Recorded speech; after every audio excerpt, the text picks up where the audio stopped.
اعوذ باللہ من الشیطان الرجیم بسم اللہ الرحمن الرحیم۔ السلام علیکم ناظرین، آپ دیکھ رہے ہیں الماس سنیاس حکمت یوٹیوب چینل۔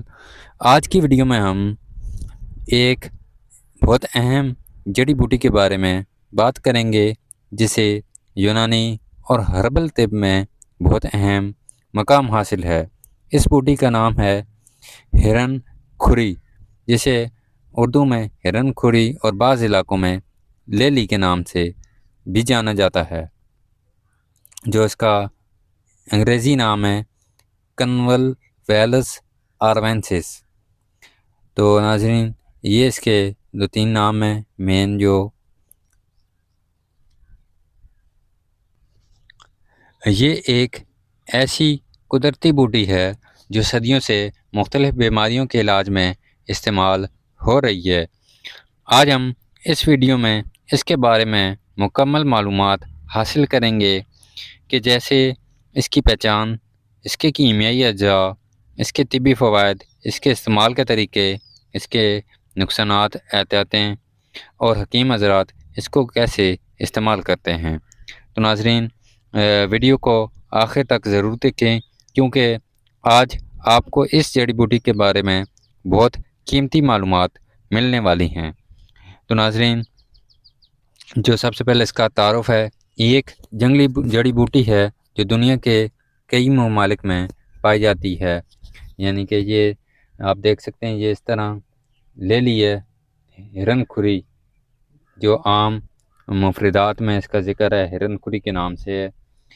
تو یہ اس کا پھول ہے، یہ اس کا پودا پھیلا ہوا ہوتا ہے، اور یہ اس طرح بال بال کے ہوتا ہے۔ یہ اس طرح مطلب کسی بھی چیز کے ساتھ لپٹ جاتا ہے۔ تو بیلدار پودا ہے اس کا۔ اس کے مختلف زبانوں میں مختلف نام ہیں۔ اردو میں ہرن کھری، پنجابی میں لیلی، انگریزی میں فیلڈ بائن ویڈ، یہ اس کا نام ہے۔ یہ بوٹی عام طور پر کھیتوں، باغات اور سڑکوں کے کنارے خود بخود اگ جاتی ہے۔ یعنی کہ یہ خود رو پودا ہے، آٹومیٹک اگنے والا پودا ہے۔ تو یہ عام گندم کے کھیت میں اور خالی پڑی ہوئی زمینوں میں اگ جاتی ہے۔ تو یہ اس کا فائدہ ہے۔ اس کا تعلق ایک نباتاتی خاندان جسے کنول ویکیا کہا جاتا ہے اس سے ہے۔ اسی خاندان میں ایک اور مشہور پودا شکرکندی بھی شامل ہے۔ تو یہ اسی کے خاندان سے ہے، یعنی کہ یہ اس کا بوٹینک سائنٹیفک نام وغیرہ تھے۔ تو اس کی پہچان آپ کو کرواتے ہیں پودے کی۔ ہرن کھری کی پہچان کرنا بہت آسان ہے اگر آپ اس کی چند علامات کو یاد رکھیں۔ یہ ایک بیل نما پودا ہوتا ہے جو زمین پر پھیلتا ہے یا دوسروں پودوں پر چڑھ جاتا ہے۔ یہ آپ کو دکھاتے ہیں، یہ زمین پر پھیلا ہوا ہے، یہ ایک جڑ نکل رہی ہے، یہ آپ دیکھ سکتے ہیں، یہ ایک جڑ ہے، یہاں سے یہ سارے پھیلے ہوئے ہیں۔ ابھی یہ اس کا موسم ہے مارچ اپریل میں، تو یہ پھیل رہی ہے، پھول رہی ہے۔ یہ اس سے بھی بڑے بڑے اس کے پودے ہو جاتے ہیں۔ یہ اس کی پہچان تھی۔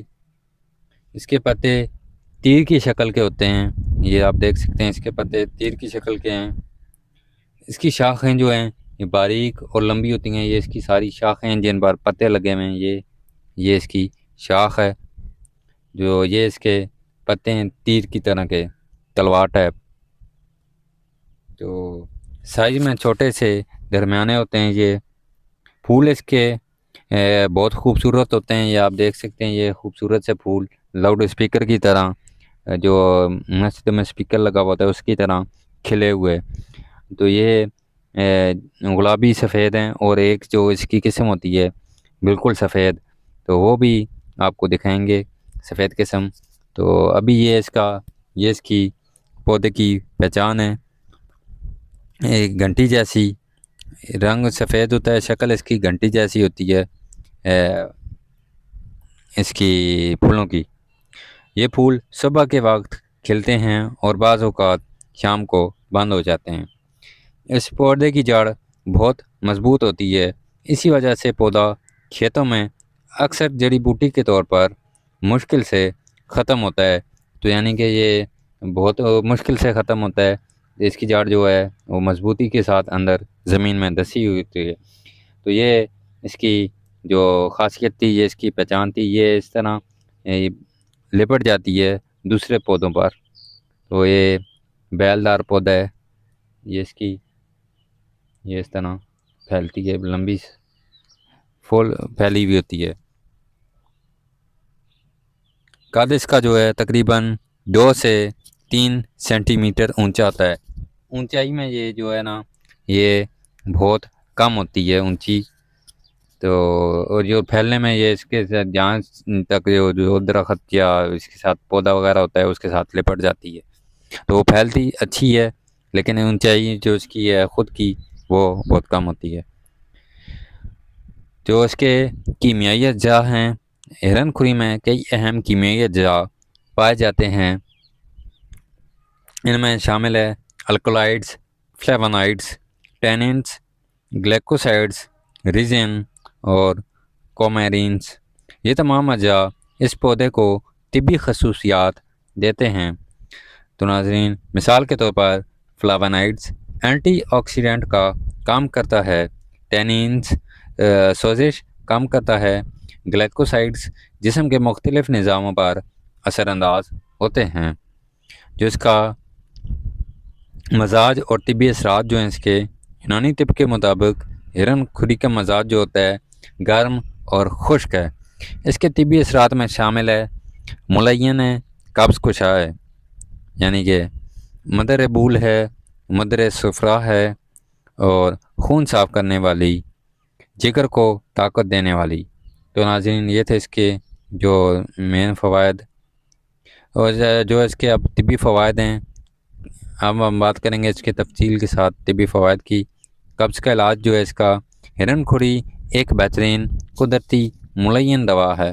یہ آنتوں کو صاف کرتی ہے اور پرانی قبض کو ختم کرنے میں مدد دیتی ہے. جو اس کے جگر کے امراض میں اس کا استعمال ہے، یہ جگر کے لیے مفید سمجھی جاتی ہے. اس سے جگر کی صفائی، صفرا کی درستگی میں مدد ملتی ہے. جلدی امراض میں جو اس کے اثرات ہیں، استعمالات ہیں، یہ بوٹی جلد کے کئی مسائل میں فائدہ دیتی ہے، جیسے خارش، پھوڑے، دانے اور جلد کی سوزش.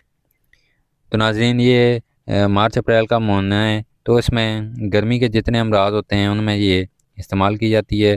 گرمیوں میں ظاہری سی بات ہے، یہ مارچ اپریل میں یہ تازہ ہوتی ہے، تو آپ استعمال کر سکتے ہیں.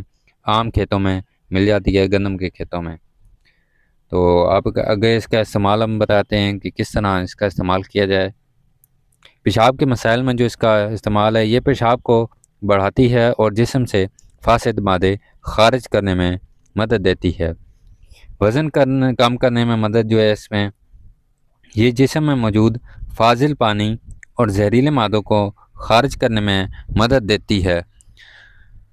تو ناظرین، یہ ایک جڑی بوٹی جو عام زمین میں پائی جاتی ہے، عام کھیتوں میں پائی جاتی ہے، تو اس کے کتنے بے شمار فوائد ہیں. تو آپ اس کا استعمال لازمی کریں. ہرن کھری کو جو اس کے استعمال کے طریقے ہیں، اس کے ہرن کھری کو مختلف طریقوں سے استعمال کیا جاتا ہے. سفوف، خشک پودے کو پیس کر سفوف بنایا جاتا ہے. اس کی جو مقدار خوراک ہے 2 سے 5 گرام تک. جوشاندہ جو ہے اس پودے کے خشک حصے کو پانی میں ابال کر جوشاندہ بنایا جاتا ہے، جیسے عام کہوہ یہ جوشاندہ بنایا جاتا ہے. تو طریقہ استعمال: 1 چمچ بوٹی میں 1 کپ پانی اور 10 منٹ تک ابالنے ہیں آپ نے اس کو. اس سے اس کا ضماد ہے، یعنی کہ بیرونی لیپ کے طور پر بھی استعمال میں آتی ہے. یہ پودے کو پیس کر جلدی امراض میں لگایا جاتا ہے. تو ناظرین، یہ لگانے کے کام بھی آتی ہے. جو اس کے نقصانات ہیں، یہ آپ کو ہم نے اس کے سارے فوائد بتائے ہیں اور استعمال کے طریقے بھی بتائے ہیں، یعنی کہ خون صاف کرنے میں اور ڈیٹاکسیفائنگ میں. کڑوی جو جڑی بوٹی ہیں وہ خون صاف کرنے میں استعمال میں آتی ہیں زیادہ تر. تو یہ جڑی بوٹی کی طرح، ہر جڑی بوٹی کی طرح اس کے بھی کچھ نقصانات ہو سکتے ہیں اگر زیادہ مقدار میں استعمال کیا جائے. تو جو اس کے ممکنہ مسائل ہیں: زیادہ دست، معدے میں درد، کمزوری۔ حاملہ خواتین کو اس کا استعمال احتیاط سے کرنا چاہیے۔ تو ناظرین، جو اس کا تاریخی استعمال ہے، قدیم زمانے میں حکیم حضرات اس بوٹی کو مختلف بیماریوں کے علاج میں استعمال کرتے تھے۔ یونانی اور عربی طب کی کتابوں میں بھی اس کا ذکر ملتا ہے۔ کئی دیہاتی علاقوں میں لوگ آج بھی اس کو قدرتی دوا کے طور پر استعمال کرتے ہیں۔ تو ناظرین، یہ آپ لازمی استعمال کریں۔ اس سے پہلے بھی ہم نے جڑی بوٹیوں پر ویڈیو پر بندی ہوئی ہے جو عام پائی جاتی ہیں، ان کے استعمال پر بھی، ان کے فوائد پر بھی۔ تو ناظرین، جو دوست دیکھ رہے ہیں وہ لازمی استعمال کریں۔ جڑی بوٹیاں آپ کو ڈاکٹروں کے پاس جانے کی ضرورت ہی نہیں پڑے گی۔ تو بہترین اکثیری جڑی بوٹیاں کام کرتی ہیں، آپ کام لیں ان سے اور فوائد حاصل کریں۔ تو ناظرین، آج کی ویڈیو میں ہم نے کنولویلس آروینسس یعنی ہرن کھری یعنی لیلی کے بارے میں مکمل معلومات حاصل کیں۔ ہم نے جانا اس کی پہچان، اس کے طبی فوائد، اس کے استعمال کے طریقے۔ تو ناظرین، امید ہے آپ کو ویڈیو پسند آئی ہوگی۔ تو ہمارا چینل کو سبسکرائب کریں، الماس سنیاس و حکمت کو شیئر بھی کریں اور بیل آئیکن ضرور دبائیں تاکہ آپ کو ہماری آئندہ آنے والی ویڈیوز، معلوماتی ویڈیوز ملتی رہیں۔ تو ناظرین، اس طرح کی مزید ویڈیوز ہم اپلوڈ کرتے رہیں گے، اور مزید پہلے ہم نے اپلوڈ کی ہوئی ہیں وہ ویڈیوز بھی آپ کے لیے ہی ہیں۔ تو پچھلی ویڈیوز بھی لازمی دیکھیں، ان پر بھی ہم نے بہت مفید معلومات دی ہوئی ہے۔ جڑی بوٹیوں پر، آنکھ پر، دتورے پر، مکو پر اور کاچ ماچ پر، ہر چیز پر، یعنی کہ جو بھی عام جڑی بوٹی پائی جاتی ہے اس کا استعمال عام کرنے کے لیے ہم نے سارے طریقہ کار اس میں بتائے ہوتے ہیں کہ عام طریقہ بھی ہوتا ہے استعمال کا عام بندے کے لیے، تو وہ استعمال لازمی کریں۔ ملتے ہیں ناظرین اگلی ویڈیو میں، تب تک کے لیے اللہ حافظ۔